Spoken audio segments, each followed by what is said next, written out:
தமிழகத்தில் இதுவரை நடைபெற்ற சட்டமன்ற தேர்தல்களில் முக்கிய கட்சிகள் எவ்வளவு இடங்களை வென்றெடுத்துள்ளன, எவ்வளவு சதவீத வாக்குகளை பெற்று வந்துள்ளன என்பதை இன்ஃபோகிராபிக்ஸ் பகுதியில் காணலாம்.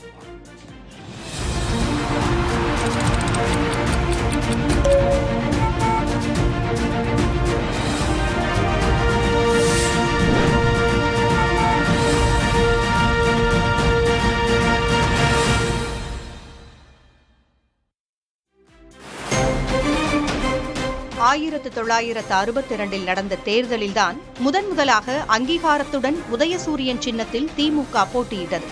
அத்தேர்தலில் திமுக 27.1% வாக்குகளை பெற்று 50 இடங்களில் வென்றது. 1967 40.69% வாக்குகளை பெற்று 137 இடங்களில் வென்றதுடன் ஆட்சியையும் முதன்முதலாக பிடித்தது. 1971 48.58% வாக்குகள் பெற்ற நிலையில் 184 இடங்களில் வெற்றி கிடைத்தது. தமிழக சட்டமன்ற தேர்தலில் திமுக வென்ற அதிக தொகுதிகள், அதிக வாக்கு சதவீதம் இந்த தேர்தலில்தான். 1977 24.89% வாக்குகளும் 48 இடங்களும் கிடைத்தன. இம்முறை திமுக ஆட்சியை அதிமுகவிடம் இழந்தது.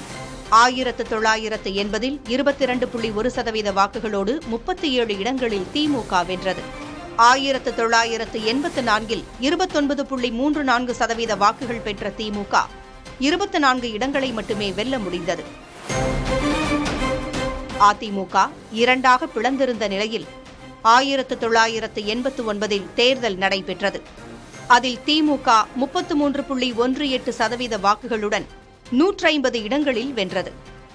13 ஆண்டுகளுக்கு பிறகு மீண்டும் அரியணையும் ஏறியது.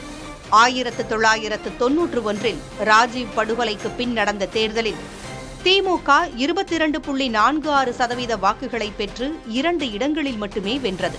சட்டமன்ற தேர்தலில் திமுகவின் மோசமான செயல்பாடு இதுவே. 1996 173 இடங்களில் அமோக வெற்றி பெற்ற திமுக 42.07% வாக்குகளை கைப்பற்றி ஆட்சி அமைத்தது. 2001 ஆண்டில் 31 இடங்களில் மட்டுமே வென்று ஆட்சியை இழந்த திமுக 30.92% வாக்குகளை ஈட்டியிருந்தது. 2006 26.46% வாக்குகளுடன் திமுக 96 இடங்களில் மட்டுமே வென்றிருந்தாலும் கூட்டணி கட்சிகளின் ஆதரவுடன் ஆட்சி அமைத்தது. 2011 23 இடங்களில் வென்ற திமுக ஆட்சியை பறிகொடுத்தது. இம்முறை அதற்கு 22.39% வாக்குகள் கிடைத்தன.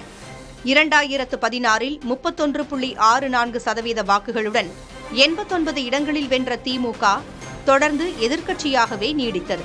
மு. கருணாநிதி, ஜெயலலிதா ஆகிய ஆளுமைகள் மறைவுக்கு பின் 2021 தேர்தல் நடைபெற்றது. இம்முறை 133 இடங்களில் வென்று 37.7% வாக்குகளுடன் திமுக 10 ஆண்டு இடைவெளிக்கு பின்னர் மீண்டும் ஆட்சி அமைத்தது.